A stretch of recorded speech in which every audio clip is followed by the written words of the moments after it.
Get 15% off a set of BrakeMess Select, Select Pro, or Import Direct brake pads and 2 rotors now at O'Reilly Auto Parts. O'Reilly Auto Parts.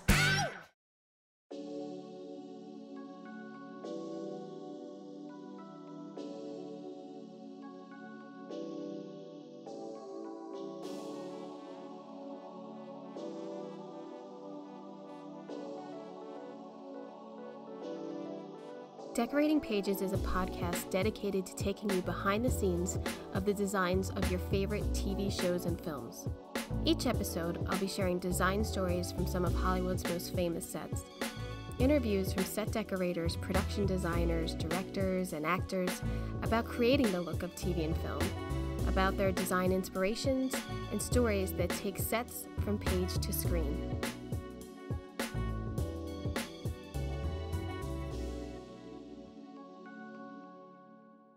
Hello, and welcome to Decorating Pages. I'm your host, Kim Wanup. How you doing? You working? You want to be working? Are you sick of working? I am really sick of working in COVID, and it seems like it's just the beginning. And I know I say this every week. I think it's exhausting, but I know I'm not the only one. But today, I shot the Oval Office, and I literally started a year ago this week on American Crime Story. So it was very like, whoa, a year ago. This is insane to, first of all, finally get to the set. But secondly, like, it's just the weirdest time, and I think everyone feels the same. It went so fast, it was so slow. But yeah, it was very exciting to see the Oval lit and being acted in, and it went over very well, I must say. So yeah, everyone was very happy. What's one up watching? Well, I watched The Little Things, which is on HBO Max and is production designed by Michael Kornbluth and set decorated by Susan Benjamin, and I loved it. I was like, oh my God, I'm so thirsty for a movie that I think I really liked it just because you got Denzel, and I liked it. And then I started talking to people about it, and then they put me down on it, but I liked it. And I know I didn't see it in a theater, but I was just really happy to see a movie and to see Denzel. I don't know, it made me excited for cinema again. So I liked it. And it was set in the early 90s. So, you know, I'm doing 90s right now. So you start checking all that, comparing notes. They were like early 90s. So really it was 80s. So I can't really compare. But the other thing I zipped through on Netflix was Dream Home Makeover. I love a makeover. Trading spaces and all that. I really, really like that. But this, again, makes me mad. Makes me mad and jealous. Green, dark green, jealous. This interior designer, Shay McGee, where everything is white in Salt Lake City, every one of her designs is the same. And I understand, like, people are hiring her for that design, but when you're using the same exact tile in, like, 6 different people's houses, like, she's had to watch these episodes and been like, oh, damn, they picked the houses that I use the same materials in. Whoopsie.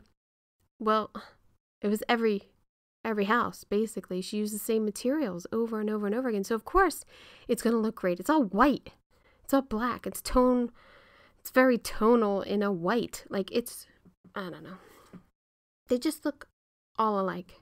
And this one couple was like, oh, we had a really good time on our trip to Hawaii, and we want to experience that every time we walk into our bedroom. Can you design that? Now, if that's a set for me, you're going to feel like you're in that space or that mindset. That's my achievement. That's what I'm trying to get to when I'm designing your room. She literally did like a thatched, I can't. She did like a thatched headboard, a picture of the ocean, which wasn't even Hawaii, and called it a day. Then it was like the shell chandelier over the bed. It wasn't even real shells. Like, it was, I mean, I wouldn't knock the person over the head with like Hawaii and have like, hula lay people at the door, but I sure as shit wouldn't put up a picture of like the Back Bay in New Hampshire and be like, here's your Hawaiian vacation room. It was a sin. I doubt those people really liked it. I think they lied, but I don't know. I don't know. I am so jealous. I'm so jealous that this chick has her own series on Netflix, and I know I can do it. I mean, I know other decorators probably watch these shows and think the same shit. I can do that, and I know I can do it probably cheaper and faster. And they're making a ton of money. She's got like a Netflix deal. She's on season 3 of this. Isn't that crazy? Ugh, jealous. What else? I started this documentary on HBO Max called The Lady and the Dale about this woman, Elizabeth Carmichael, who's like an entrepreneur and has this crazy, crazy story of how basically he was a man and he's a woman, and he developed so many different products and was kind of a shyster, and then developed this car, the Dale, in the 70s. I'm only on episode 2. I think there's 4 episodes. It's a documentary series on HBO Max. I'm enjoying it though. They do the little like flashbacks in the like cut out little people. I don't know. I like it. It's a lot of work, I think. So we are getting into award season. Today the Golden Globes were announced. And this week also opens up the voting process for the Art Directors Guild, which goes, I think, in like 4 weeks. So art directors, get voting. The good place. It's the last time you can vote for the good place. I mean, seriously. But I am lucky enough in the next couple weeks to share with you interviews from people I think are going to be nominated, because they've been nominated many times before because they're super talented. This episode and next week, I'm speaking with set decorator Jen Pascale, who graced me with 3.5 hours of me talking with her, dragging every single piece of information I can from her because I just adore her. She's got phenomenal stories. She's super nice. She's so incredibly talented. And I'm breaking this up into 2 episodes because I'm about to roll off her resume, and you are going to be fascinated with the amount of movies, first of all, that you've seen, and then how she is so talented, gets to bounce back between these super dark dramas and then like these almost slapstick comedies. First of all, she starts out with Mr. Rogers. Now sink that in. She starts out on Mr. Rogers as like a scenic painter. Unbelievable. She's working with George Romero and Day of the Dead, moving along. She's doing TV movies. She does The Handmaid's Tale in 1990, which I tried to get a hold of. I couldn't watch it before I talked to her. So many stars in that. Forever Young. Arizona Dream, which was Johnny Depp's like first movie. She talks extensively about that horrible situation. Not with Johnny, but just the whole thing. She does some Tales from the Crypt, Dracula Dead and Loving It with Mel Brooks. I mean, hello. Then she's moving into like Mad City, Lansky, The Flintstones and Viva Rock Vegas, Gideon's Crossing, Boston Public, Training Day, United States of Leland, Hollywood Homicide, Anchorman, Kicking and Screaming, Good Night and Good Luck, The Spiderwick Chronicles, Leatherheads, Four Christmases, You Again, Horrible Bosses. She did the pilot of Veep. Yeah. Argo, The Internship, Ray Donovan, Horrible Bosses 2, Anchorman 2, Sicario, All the Way, Why Him, Suburbicon, the pilot of SWAT, she did the movie Vice that had an incredibly ridiculous amount of sets in like half the amount of time. Velvet Buzzsaw, Mank, upcoming, she already finished Top Gun Maverick. And she tells me what she's working on now, and you literally hear my jaw drop onto the floor and my head explode at the same time. I had to cut out about 45 minutes of this interview because she started to talk about her new gig, which she's not allowed to talk about. Not that she gave me any secret details, but we talked shop, and I couldn't, sorry. I love you, but I can't share all that. She's working on the new Obi-Wan Kenobi. Like the Mandalorian, but it's Obi-Wan. I'm so jealous. I'm so jealous. You can feel my jealousy when you hear that. So here's the thing. This career could not be one episode. Let's be honest. It's too good. So I'm giving you 2. This episode, we're focusing on her black and white George Clooney world. First of Good Night and Good Luck, which she worked with George Clooney multiple times. She said he's super nice. And then we jump into her work on Mank, which I told you to watch. That was your homework. And I'm sure will be nominated for many awards. Already was today for the Golden Globe Awards. She also talks about how this year is like an asterisk year in the Motion Picture Academy, which she is on the board of. So that's interesting too about, the fate of movies and voting. It's she's got the insider track there. So next week, let me just tell you, she talks about her start in Pittsburgh with Mr. Rogers, decorating The Handmaid's Tale, how she's basically a crypt and blood expert from working on Training Day. We both really dork out about the Oval Office dressings and our Facebook resources. She got Harrison Ford drunk. That's good. That's next week. And so, yeah, it was too good. I had to give you 2 episodes. So I hope you enjoy.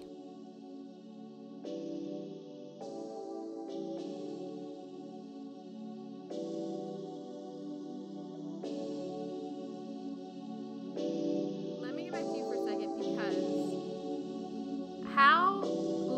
I can't even say lucky, but you have such a great relationship with Jim Bissell.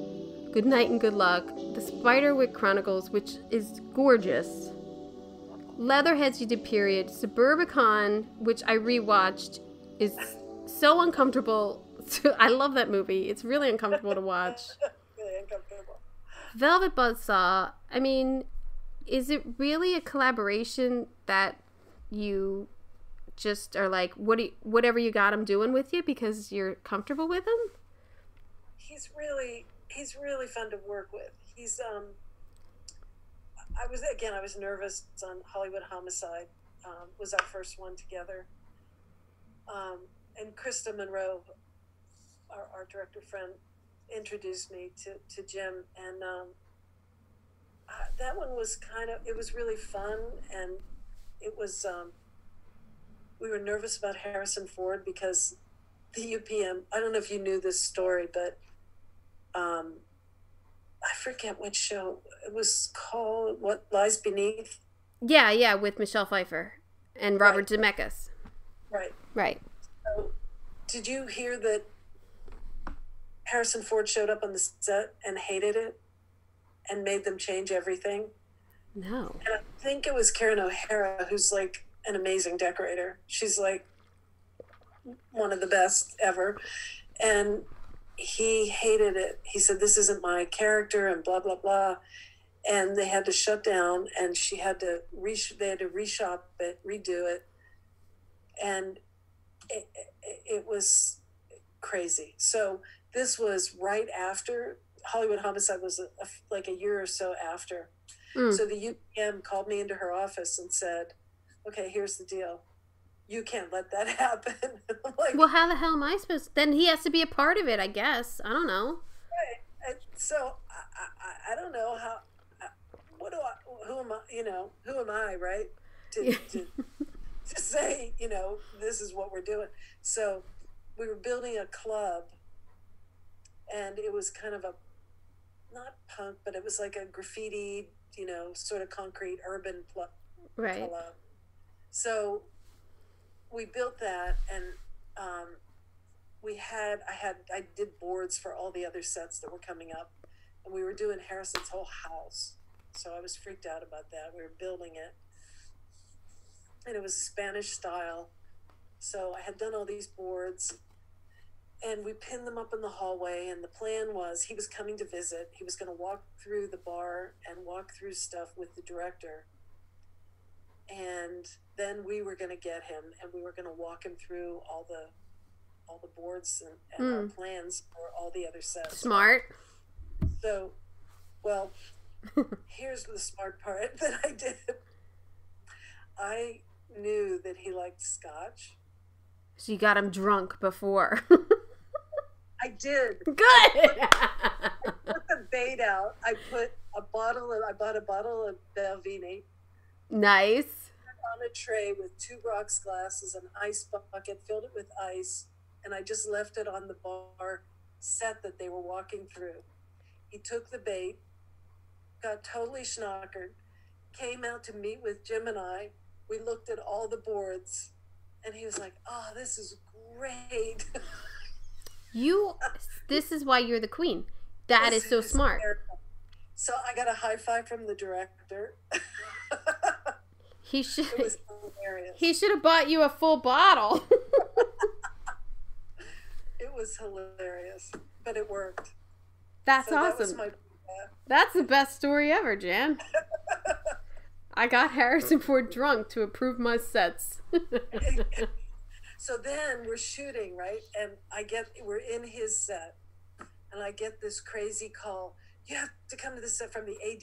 When the AD calls you, there's something wrong. Attack, right? Yeah. So the AD calls me. You got to come back. Harrison wants to talk to you. And I'm like, oh, fuck. What does he hate? He liked it in the morning when I opened the set. Why doesn't he like it now? What am I going to do? So I'm racing across town like a lunatic. Like, oh my god. Yeah, because it's not like we're always there.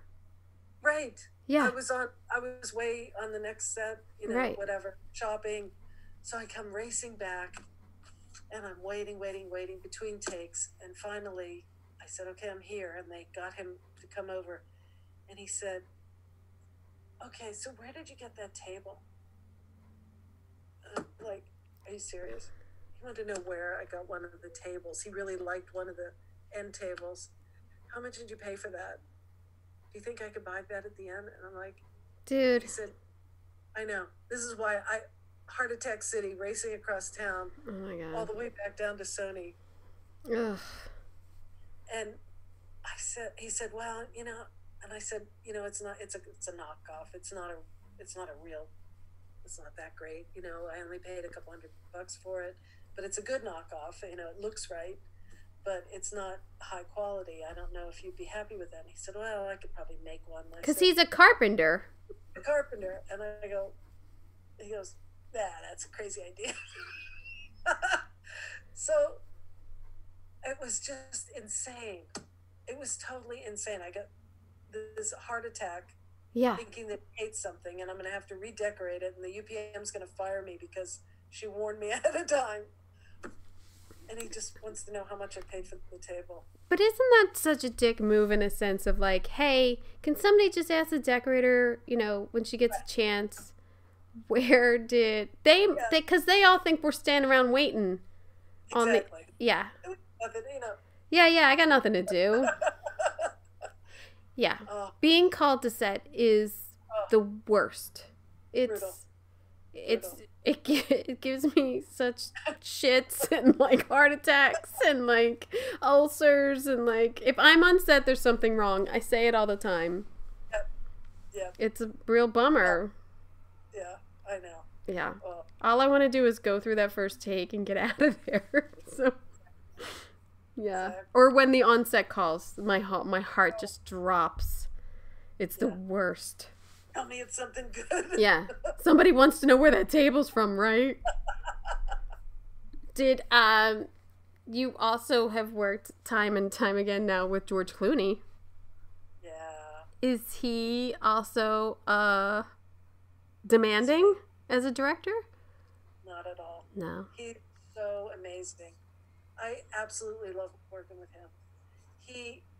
When we did Good Night and Good Luck, I worked with him on Syriana, but I didn't really have much interaction with him. Mm-hmm.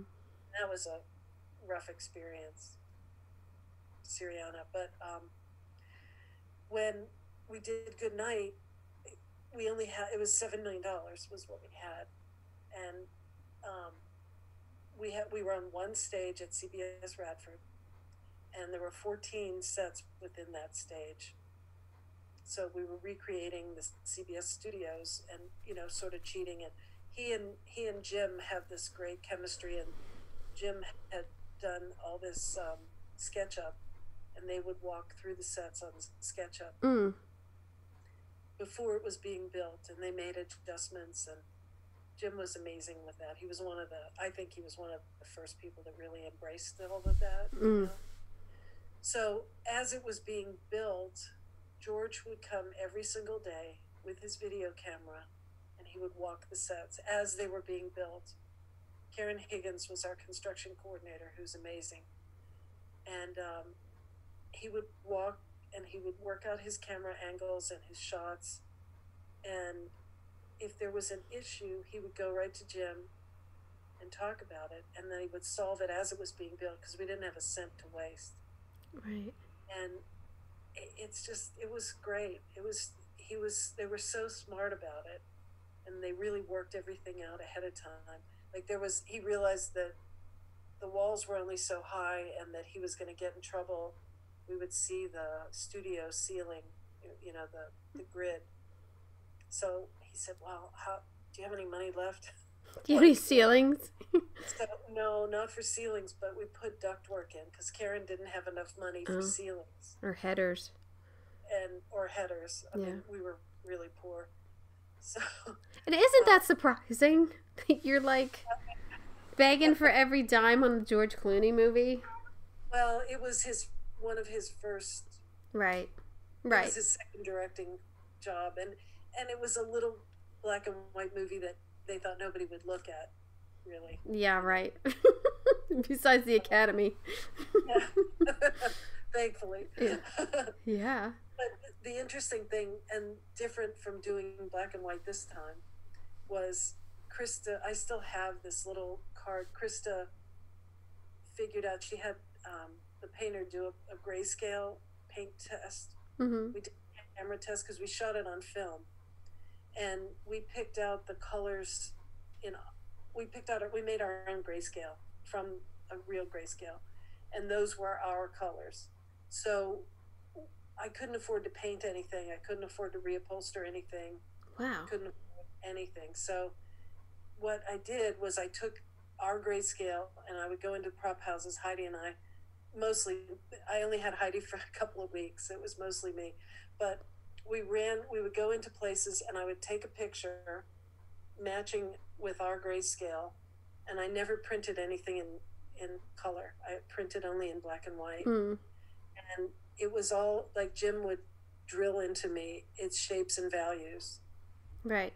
So that's all we worried about, was shapes and values. So is that freeing? It was a little it was a little scary. Scary, yeah.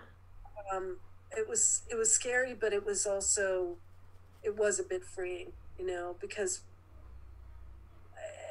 the most nerve-wracking thing was when we were ready to show George the dress set, and we said, like there were AD stands, the stage manager stands. Right. Some of them were like pink and purple and turquoise because they had been used on like game shows or something. Right. So we said, okay, we remember that we can't paint anything, so it's a cacophony of color in there, and the desks didn't match, but the value was the same in the grayscale. That's so interesting. I didn't really put it in a perspective of an actor walking onto a set and seeing pinks and purples and bright greens or something, and it being like, oh, okay. Yeah, that's what these people. Right. But he was like, I totally get it. I appreciate it. I get it. No problem. And it worked. And he bought it. Well, I mean, the same for wardrobe and his hair and everything in between. I mean, it's I'm sure it was easier to do Mank in a sense of picking out black and white photos, because couldn't you just use your phone right away to see black and white? Yes. We used the noir filter. Yeah. He and Don, Fincher and Don had done some tests, and they realized that if we set our iPhones to the noir filter, that was going to be the same as the red camera they were using, because it was high dynamic range, and it was a different way to capture the image. Then, because when Don interviewed me, I was like, oh, I've done black and white, and he's like, no, this is totally different. And it really and truly was. It was different. How? Like how? Just whites were different. Whites were actually better than other colors, which is totally contrary to what we all deal with all the time. Right. We always live in fear of DPs and white. Yeah.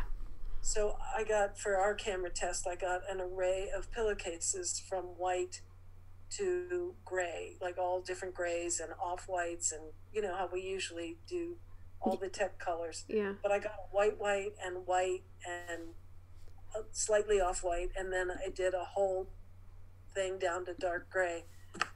And we ended up, because he's in bed for half the movie. He's in bed for half the movie. So I'm like freaking out about what color sheets are they going to be. And white was perfect. Wow. It was the weirdest thing. I was shocked. I was really shocked. And we all watched it on dailies, and Fincher sent me a note through the thing, and I said, I think it, this A, B, C, I had them all lettered. I think A or B works better, and he agreed with me. And so we actually used white. Wow. And I would never in a million years have guessed that. No. And on Good Night, I couldn't use white. Because it reflected maybe too much, right? It was too much. And the lighting was completely different too. Right. Because that was old-fashioned lighting, and we were using LED. LED. I worked with Eric Messerschmidt on Bones years ago. Oh, really? When he was the gaffer. Yeah. He was a gaffer. Yeah. I was glad to see that he's working. No, he's a good guy. I've seen him work. His work. I mean, he did Gone Girl. I mean, he's been with Fincher for a while, and I love Mindhunter, so I'm a big fan of his lighting already. But I'm sure you really had to be in on those camera tests. Like even now, in my little world, we're camera testing so much because they're shooting it as very dark. Like basically, I'm like set deck is lighting the sets. There's no, as we kind of all are now, we're lighting the sets, which is great cinematically. And I mean, it's been done for years, but it seems like more and more I see less lights coming into the set. Yes. Less set lights coming into the set and more practicals. And that's always worrisome that it's going to look like a lamp store. Exactly. But they're all modified, right? Right. Well, we can't use certain bulbs. Everything has to be dimmable. Ours, they changed them all to LEDs. Oh. Not all of them, but almost all of them. We did some tests with different bulbs. We got some vintage bulbs and tried those. So they let us use vintage bulbs, or they would do LEDs and dial it up. We're using all vintage bulbs, no LED. Wow. So now when you find a lamp that you like and it's LED, you can't use it. Oh, now I'm in that opposite world. But, wow. And then for Mank versus Good Night and Good Luck, did you look back and be like, oh, I know what table could work there, or it's still sitting at Sony, or I mean, it was, Built everything. you built everything. We built Hearst Castle. Right. Yeah. So the salon where you see Mayor's birthday party Yeah. is the same room as it's changed over for the dining room. Oh, I see. So it's the same fireplace. He moved there were 2 fireplaces in the salon, and then he moved those out and reconfigured the bigger one at the end for the dining room. Oh, right. And then he paneled the walls. I heard they did that scene over 100 times. Probably. Yeah. A lot. It was a lot. Yeah. A lot. He likes a lot of takes. I heard specifically about that scene. 100 takes, because Amanda. Well, they rehearsed at least 30 times the day before, and then did the scene. Because I watched the rehearsal and I was like, seriously, they're still rehearsing. It was wild. That's a lot. That's a lot. We built the 22 chairs. Oh. I got an array of chairs to show David, and we all liked this one chair the best, and it was from Arte de Mexico. A wonderful resource. I love them. Yeah. They're so.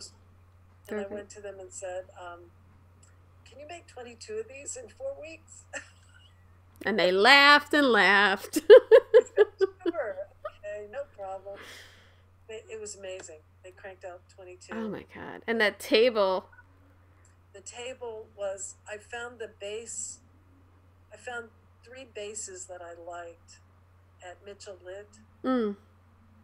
But they weren't quite big enough.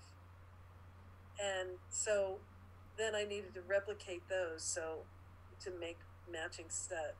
So oh my God. Arte made some of those, and then they made the side tables, and then the tabletop was Alan and Elder made it at Omega. At Omega. Oh my God. What was it, like 35 feet long? How much? Yeah. 34. Yeah. When Trish Gallagher Glenn was our prop master, she dragged her family before we started. She dragged her family to Hearst Castle for a tour. And she was like taking all these detailed pictures. So she got a picture of there were 2 tables. I was freaked out because I thought, how are we going to move one table if it's 34 feet long? Yeah. Hearst actually had 2 tables. Pushed together. But they were from a monastery in Spain or something. Right. But it gave us the liberty so I made it 3 so that if they had to move them for camera. So I had a 12 and then 11, something like that. And you did. But Alan made the tops, and he matched the wood because they're keystoned. Oh my God. Mitered, and then they have this little keystone on the ends. The fabrication at Omega is so impressive. Elder's a magician. Yeah. I mean, so many times I've seen the praises of like, Omega made it. Like, couldn't have done it without you. Yeah. He's a magician. He really is. And Alan is so passionate about it. He has that staff that he made for the yeah. What is it? It's a House of Representatives. Yeah. Yeah. He sent me a picture of the block of wood, and then every day he would send a picture as the eagle emerged from it. It was incredible. Elder just carved it. That's incredible. He's such an artisan. It's just amazing. And then you did the zoo back there. Was that fun? I bet not. That walk was in like 4 different places at Huntington. Oh. So when he wakes up in the bed, right? That was at Getty Villa. Oh, wow. Which he wakes up in the bed at Getty Villa, and that was a whole redress. I love Getty Villa. Bring our stuff out and bring our stuff in. And David Smith actually found that material, that embroidery that he wakes up on. Oh, It was a drapery panel that we made into a comforter. oh, beautiful. So then he walks down the hallway with the tapestries hanging at Getty Villa. And that was all. It was like half their dressing and half our dressing. And then he walks out of Huntington Gardens tea room and crosses the lawn, and for the filming scene. But they walked all over Huntington Gardens, and we had to make those poles, the light poles. Oh, yeah. They were specific. So we had, like, I think there were 2 different styles. It was like I needed a spreadsheet just for the light posts and where they played and how many there were. And It is very specific, though, those light posts. You're right, because I've been to Hearst Castle, and like that whole pool room, and then but the lighting throughout the landscaping is so unique that I really thought you shot it at Hearst Castle. Oh, yay! I was like, wow, how'd they get that permit? That's cool. What a bunch of people have said that, and that's like the best compliment. But Oh, Don, man. he was amazing how he pieced it together. So they walk on one section of Hearst Castle, and he built the wall, and we added the lights, and then the animals were CG'd, and then they walked to another section, another different portion of the light wall that he built with wrought iron and lights again. And then they walk, there's a place called the Pasadena Princess that has like a maze of a garden. So then they walk through there, and we had to take statues and lights there. Jesus. And that's where the elephants were. Oh, that big opening. Yep. Oh, right. And then they walk more, and they end up at the fountain. And we brought the benches and the statues, because you can't move their statues. At the And I Huntington. swear to God, I know that you've worked at Huntington. The Dosiates there, oh my God, just shoot me. They were on steroids. They're They were- super nice, worst people ever. Oh my God.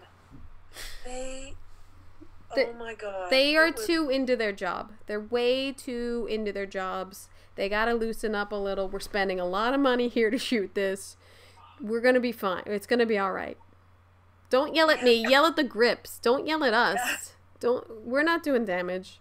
Oh my God. We had to bring the 8,000-pound or the 5,000-pound crane from History for Hire. That big movie crane. Oh, yeah. We had to bring that down, and they would not let us come in the back. Of course gate. they wouldn't. They always have a different... You can't just go the direct route. You have to go all the way around the whole thing. So when she's playing, Joan of Arc, that's at the Huntington? Well, yes and no. When he looks down and sees her, that was at the Huntington. So we had the whole thing, we shot there, and he wasn't happy with it. David wasn't happy with it. So then we reshot it. Don had to find another place that you could believe was the same place, right? Right. Because we all swore that we would not go back to Huntington. I really said, if they're reshooting it at Huntington, I'm not going. Yeah. And nobody would go back. It was so horrible. It was like one of the worst experiences we've ever had. And it's a sin because look at the production value it gives to... I mean, I've shot everything there. There. Yeah. A lot of The Good Place was there.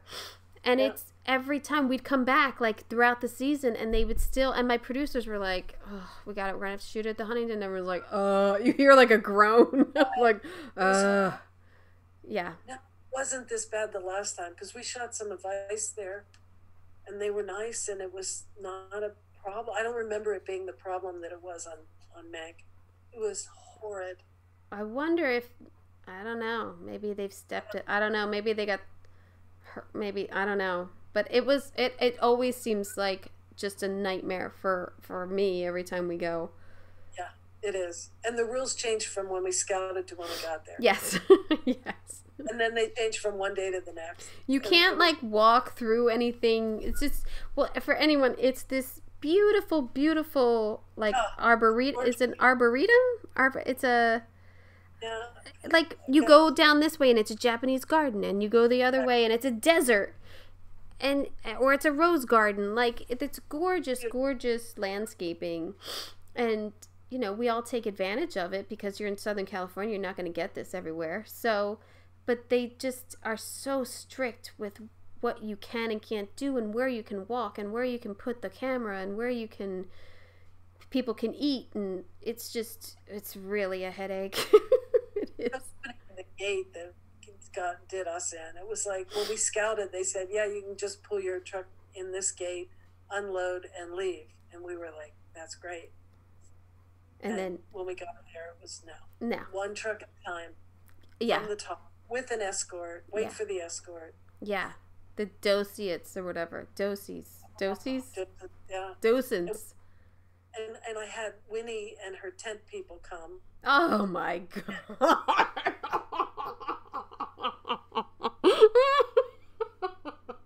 God bless her, but that's the whole thing. Winnie is a treasure. A treasure. Is a hoot. Who runs LA Circus. Is it LA Circus? Who, if you've seen a circus scene in a movie, Winnie has probably helped do it. I've also used her many times, but her guys with the docents. That don't mix. No, that's a nightmare. They're like carny people in with people having 4:00 tea and crumpets. that don't work. Exactly. It was insane. And then you actually shot where Mank lived, right? Or where he was in bed. That ranch. No. Well, the exterior. The exterior. Where he really wrote the script in Victorville. Wow. It's the Kemper Campbell Ranch, and the same family still owns it, and it is a dry place, supposedly. Dry like no alcohol, or dry like no water? Dry like no alcohol. Oh. They've carved up the rooms, and there are some questionable folks that rent the rooms there, but that's funny. But the family is super nice, really, really sweet. Excuse me, but he really did write the script there. And the interior is a set. We built. Was there pictures of the interior? Of like what he had going on? No. We just kind of... That's good. Yeah. You get the freedom. Yeah. The device over the bed with the pull-up for his broken was really... It was in a book about Mankiewicz. Oh, funny. Because he really was in an accident, and he really did have that device over his bed. I think Gary Oldman was amazing. He was amazing. I feel like I wanted more Orson Welles. I wanted more like, oh, now we start shooting, and then, you know, yeah. I think I didn't realize that wasn't what it was about. So then I was disappointed. I liked it, but then I was like, well, where's the movie I thought I was going to see? Yeah. But what an extraordinary project because of, I mean, it's Citizen Kane. I mean. Yeah, it was fun. It was hard as hell. And they kept pushing back our prep. Ugh. So Trish and I started on the same day, and we had 8 weeks. That's it? Ooh. That was hard. That's hard. There were a lot of sets. I mean, just the construction of all that Hearst Castle doesn't seem... Was that like up first? No, but the salon where the birthday party is, I'm sure you can appreciate this. They were behind. Construction was behind. Sure. So why not, right? So I got to sort of rough in a little bit the day before Thanksgiving. And then they shot it on Monday. So we had to come in on Saturday and shoot it, and they still had painters in there. painting the floor. But yeah, of course So they're painting the floor. I had a day and a couple hours to dress the salon. Ugh. Why do they do it? Kamikaze. It was like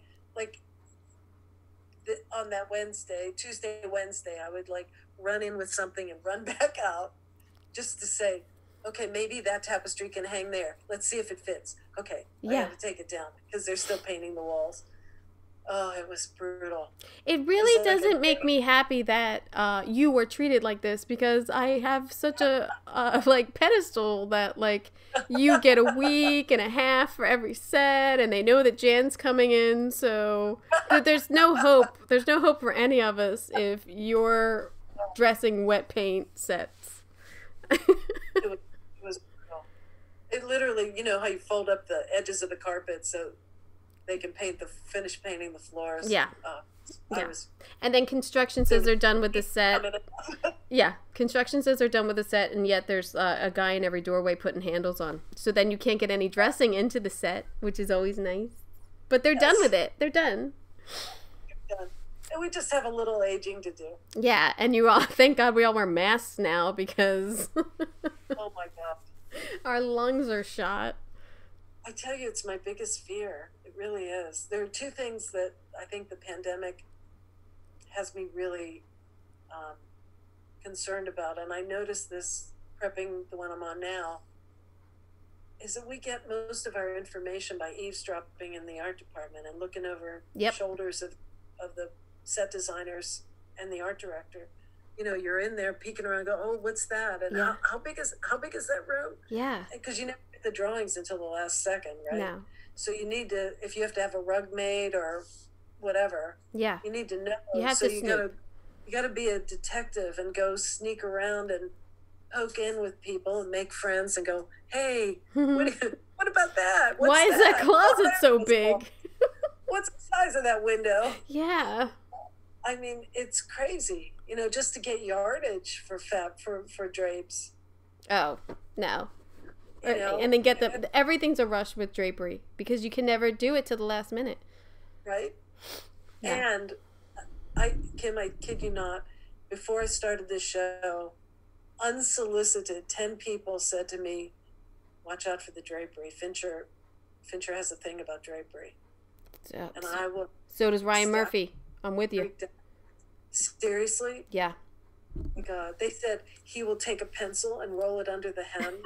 Oh, I didn't get that note. Make sure the pleats are even. Yeah. And I was a wreck.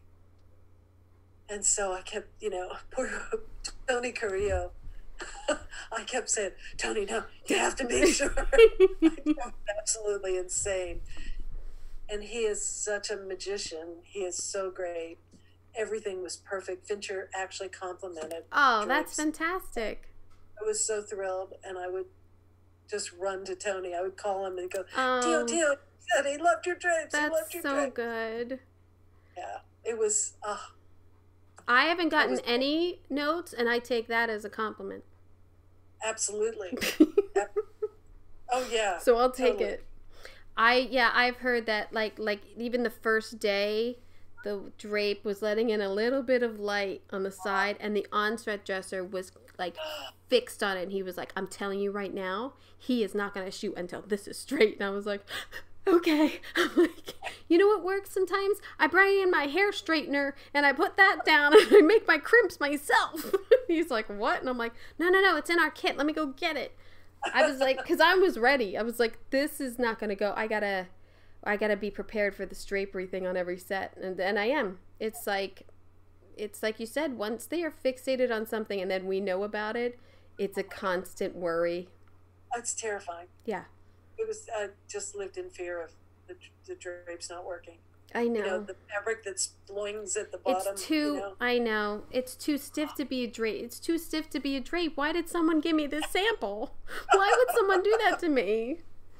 That's what I always pick. I always pick the wrong fabric. Fincher even said that to me at the beginning. He's like, now you got to make sure that you get the right fabric because I don't want any drapes going like that. Layering. Yep. And I'm like, yep. He said, I'm a little funny about drapes. He even admitted it to me. He sounds like he's approachable, at least.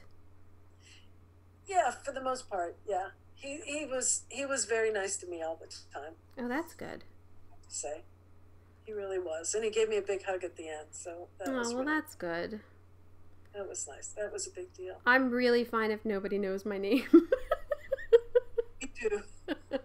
We always used to say that because she was my lead for 25 years, right? Right. Say, we finish a job and they don't know who I am.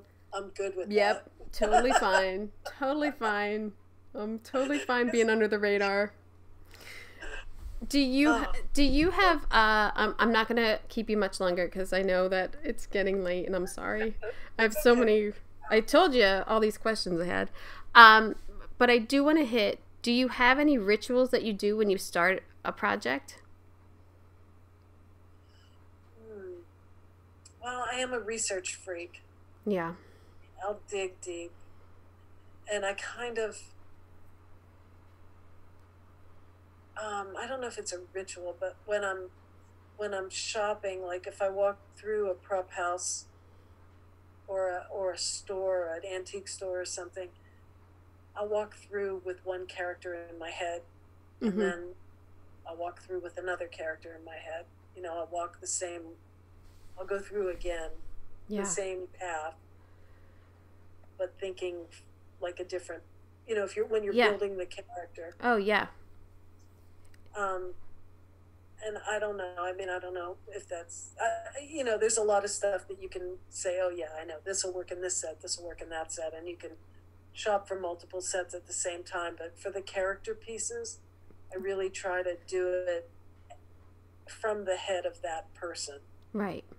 You know, that's such a good thing because I find myself like my daughter, my sister, my daughter, my sister, my daughter, my sister. Walking around like antique malls like Linda Tripp, Monica, Linda Tripp, Monica. So, yeah, I guess I should slow down and just do one person at a time, but you're so stretched for time that exactly. I guess I do, or you try to do that, but then you see something and it's like a shiny toy and then you're like, oh, Monica or whatever. But yeah. Says, girl. Yeah. But it is true in prep when you have a minute. When you have a minute. Yeah. To be able to do that. That is good. That is a good tip. Yeah. But I don't know really any other ritual, you know, trying to just focus and I can't really, I'm a really slow reader because I have to visualize every page before I can turn the page. So I kind of have to see it in my head. Yeah. And walk around the room in my head before I can.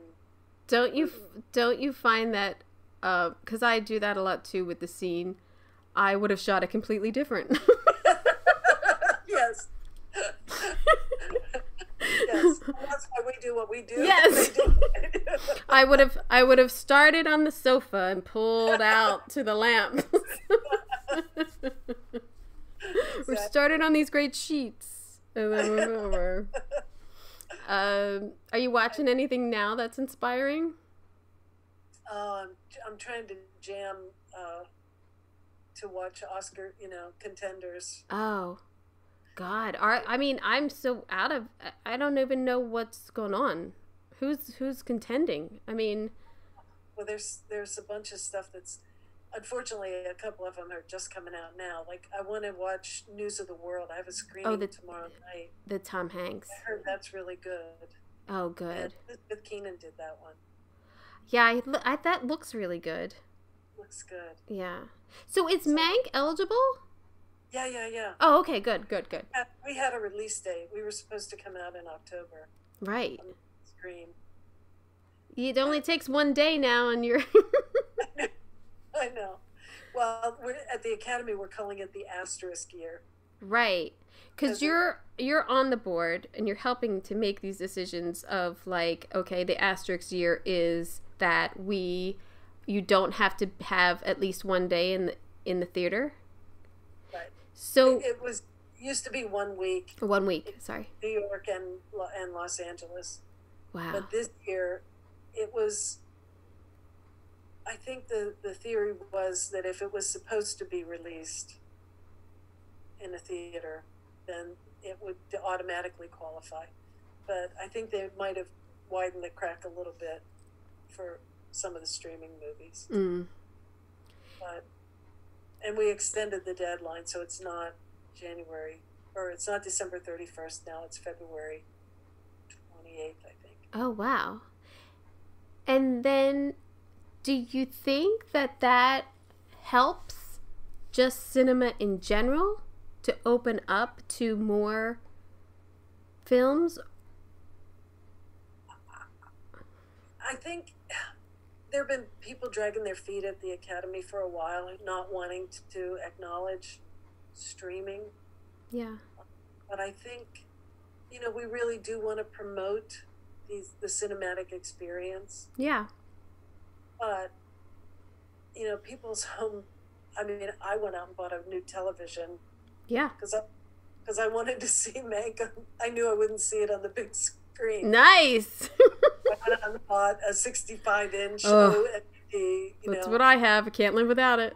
Right? Yep. And I knew that there would be a lot more screeners that I'd have to stream this year. And so I think it's not a bad thing. I think that it opens up to a lot more independence. Yeah, which has really been lost a lot in the last, I would say, at least decade. The independent film has really gone away. Yeah. And I hope that helps. It's either swept the Oscars because it's movies that only, 10,000 people have seen. Right. Or it's been swept away, and having done a lot of little movies in the past, you feel like... Yeah, because they're really good movies. Yeah. There's really, really good independent little stories. Yeah. And those are things that we all watch, these independent films, and look at like the Coen brothers. Started out like you look at like all these. Fincher was in music videos. People start in these small worlds, and it needs to be celebrated too, because it can't just be the Independent Spirit Awards either. No. At least, and even that's gotten more commercial. Yeah, very much so. And from when it started, it's a lot different. Yeah.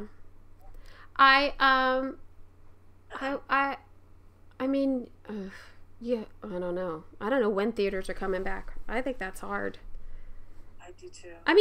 You so wanted to see Mank on the big screen. I know. We'll see. Maybe one of the location guys was funny. He put up on Facebook that he drove 400 miles so that he could see the movie and his name on the big screen. I don't know where he went. Oh my God, that's awesome. It was really sweet. Yeah, I'm especially Mank being in black and white and seeing it up there. That is special. That is something really nice. I'm sure at some point there's going to be re-releases of films that didn't get their day. I think so. I hope so. Yeah. They keep moving Top Gun, so now we were supposed to open October, right? In July. Oh, July, yeah. Well, July. And then it moved to Christmas, and now it's back to next July. I heard that that might even move further, so we'll see. I guess it depends on I know. The poor Navy guys are all just so anxious. And what are you working on now? Can you say or no? The new Obi-Wan Kenobi series. What? Yeah. It's like Mandalorian. What? You are? Yeah. Do you need a buyer? Can I quit my world and just... Are you kidding? No, it's pretty exciting. Oh. Because, I was so jealous of Rosemary Brandenburg. I'm like, how did you get to do Star Wars? Wow. So guess, now I'm getting her stuff. They're shipping her in containers. The stuff that Rosemary made is being shipped to me. because they're moving everything away from London. Oh. So I have 8 containers of dressing from. Wait a minute. From Rosemary. My mind is being blown. Hold on. I gotta take a second here. Wait a minute. Is it, because I finished Mandalorian. Now, are you into Star Wars? I was at the beginning, and then I skipped like the middle. Yeah, well, you don't need that. And then the last couple, what Rosemary did was amazing. Yes. Well, I mean, if you're doing Obi-Wan, though, you might want to go back and look at those 3 because he's in it a lot. But we're between 3 and 4 is where our. It's a long road. Those 3 is a long road. I've watched 1 through 4 like 4 times in the last couple months. Oh my God. Yeah, it's pretty cool. We're excited. But all the crew are really into it, so I'm really happy. Can I ask you this? Is it the same type of filming as The Mandalorian with all the screens? Yes. Oh. Yeah. Wow. Which is mind-blowing. Wow. Mind-blowing. It's called The Volume. There's like 3 or 4 stages now that are built just for that around the city.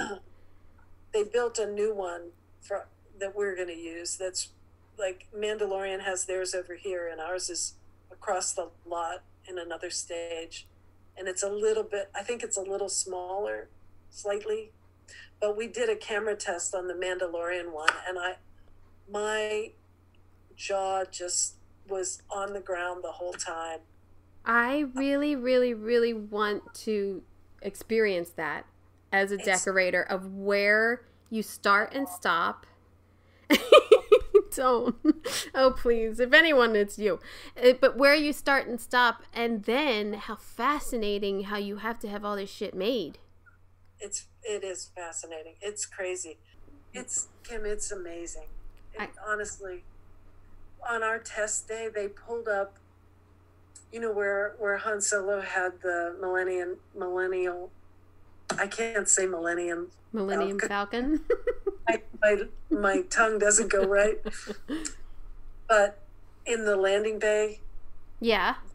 From episode 4. Right. They pulled that up on the screen as just for a test.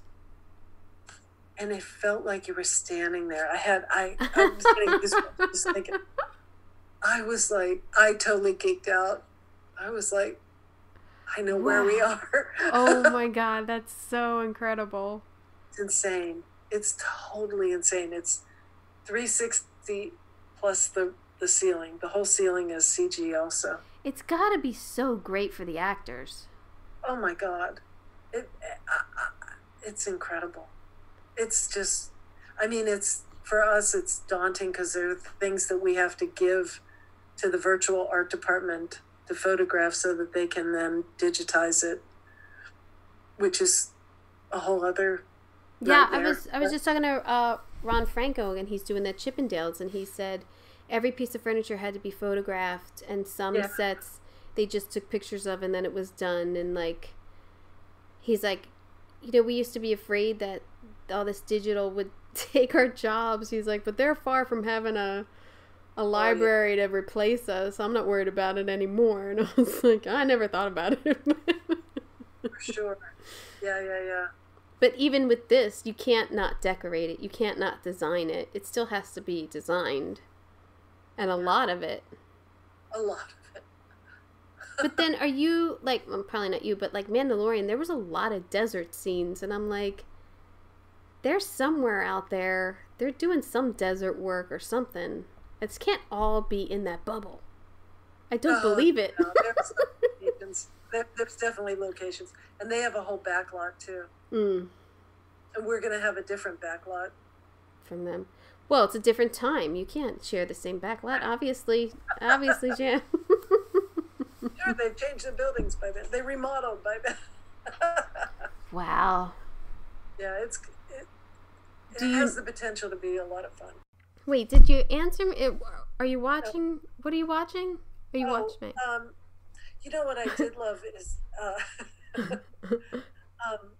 Nomadland. Have you seen that? No, what's that on? Is that on Netflix? I think it's on Netflix. Is it British? No, it's Frances McDormand. Oh, I love her. I can't pronounce the director's name. It's a woman director. I gotta write that down. Yeah, it's tough to watch, but it's really good. Ugh. Really I like good. that. It's pretty amazing. Oh, I'm gonna hit that. I just started You, but I'm buzzing through that really quickly, so I could hit that up pretty soon. It's good. There have been a couple, but I love The Prom. Yeah, wasn't it so like fun? Yeah, It was really fun. Yeah. We looked because it was like we had just watched all these really heavy movies. Oh, you needed it. And then we were like, let's watch The Prom. That's the designer I'm working with. I'm sorry? That's the designer I'm working with. She did The Prom. You can't. Oh, she's really good. She's really nice. Her name is Jamie McCall. She's very sweet. Really, really good. Loves color, even though we're not allowed to use it, but she's really fun. But if you could use it, yeah, like she used a lot of color in The Prom and Politician and all, but not this. Yeah, The Prom was fun, and you're right. It was needed. Like all of a sudden, I need that. That other Meryl Streep movie that was put out the same week, like Let Them Talk. That's on HBO Max. That's pretty good too. Diane Wiest is in that, and she's so good. And Candice Bergen, it's so good. That was sad too, though. I know. I mean, I guess it wasn't like so good, but it was like, I can't believe I'm watching these three women. I know. This is what's making it so good. But yeah, it was sad. It was sad. They were amazing though. I love Diane Wiest. I love Diane Wiest. Me too. I wish she was in more things. I know. Anything, do you have a film you wish you decorated, whether it's like Wizard of Oz or whatever? There was one that it's an older one, and it was the first one where I really I just saw the details, and I was like, I still want to do that. It was called Unstrung Heroes, and Larry Diaz decorated it. Oh. And I didn't know him very well, but I wrote to him. I don't know, somehow I got his email address, and I wrote him a note and said, that's awesome. I just can't believe this thing was so amazing. It was some guy who was like a hoarder, but it was before anybody knew what it was called. And he had all these little like bundles of stuff all wrapped in string, and oh my God, it was so beautiful. Ugh. And I just thought, I want to do a movie like that. I love being inspired when you see like I always think of Capote and like even the salt and pepper shakers on the table. Like to me, I was like mesmerized. I always think of that thing. You know, there's little things in films where you're like, or I say it to all the decorators. I could never have done that. I could never have done that. Like you did Vice, like I could never, or Sicario. I would have read that script and been like, no thanks, later. The funny thing about that one, when we were in Douglas on the Crazy Arizona Dream one with Douglas and Faye Dunaway, they had just had this giant drug bust. The fire marshal who shut down the street for me took us down into the tunnel. There was a drug tunnel. Oh my God. He took us down there to show us. He would show it off to everybody. It was like this genius thing that these drug dealers did. Oh yeah. And when I walked into my very first day on Sicario, I came from the airport. I still had my bag on my shoulder, and Patrice is so passionate, and he drags me over and he's like, and we're going to do these drug tunnels. And I went, I was in that one. And he was like, what? I said, yeah, that's in Douglas, Arizona. And I stood in there, and he was like blown away. You were made to decorate that movie. It was insane. That's incredible. What a full circle moment of a drug tunnel. That was weird. I mean, it's like, no, that's not how they was. How it was. They had fans along the. Oh my God, that's so great. That's Weird. so great that you had already been in it. It was crazy. We had no money on that one either. I get the ones that don't. How is this have possible? How did you do Sicario with no money? I don't get it. There must have been 1,000 sets in that movie. There were a lot of sets. I think I had. Oh man, I don't even think I had 500,000. Like 3 something. That's a major, huge film. Yeah, it was. We spent a lot of time at the thrift store. God. They knew my name at the thrift store. Brent and I. Brent is so good. Is the truck with you today? They would say. Oh no, I'll call the truck now. He'll pull up the truck. You got some good stuff today. I don't know how you do. That makes me even more jealous of your talent that you have done all these huge movies with no money.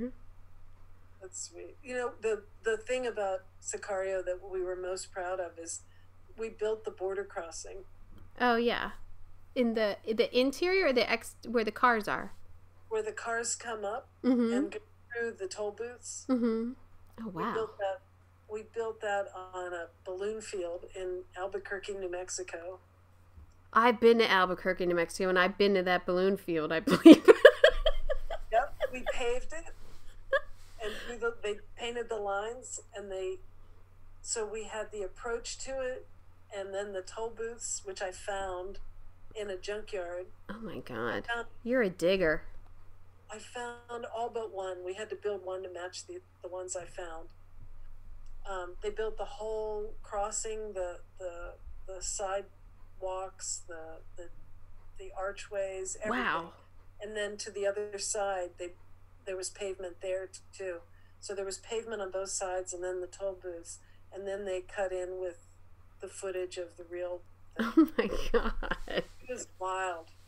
It was wild. It was blue screen on either end, and You've pulled off some big ones. it's some crazy stuff.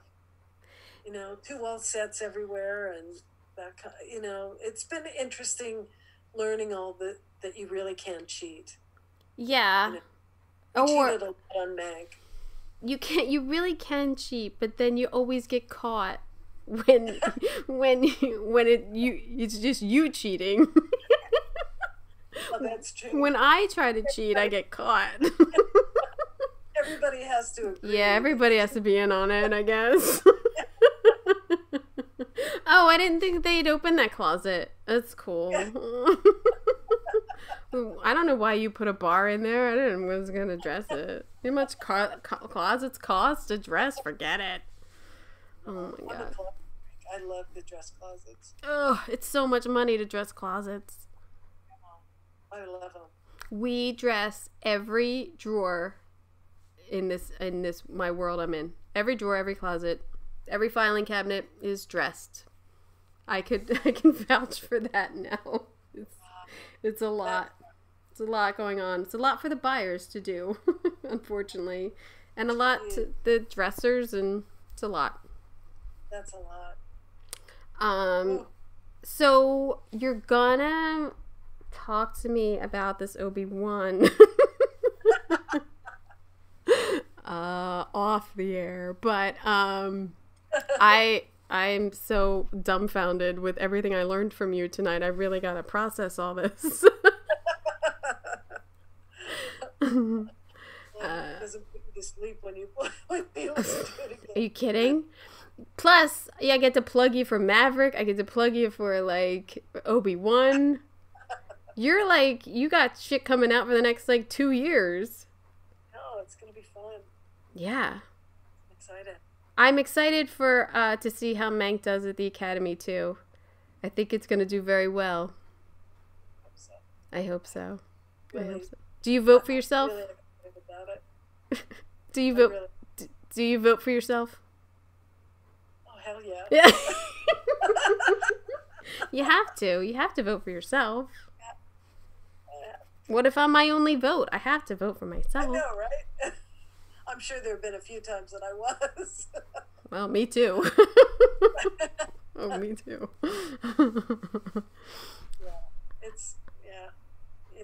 I mean, I recognize all the other people who are really great, but when you feel really good about something, I definitely throw it in there. Oh, well, yeah, you have to. I am so thankful that you gave me this time and I took up your whole night. I'm so sorry for making you come talk to me so late. No, it was fun. It was really fun. Thank you. But I'm also thankful to get to know you better because you're amazing and you're inspiring. So thank you for that. Thank you. That's very sweet. I hope to see you someday.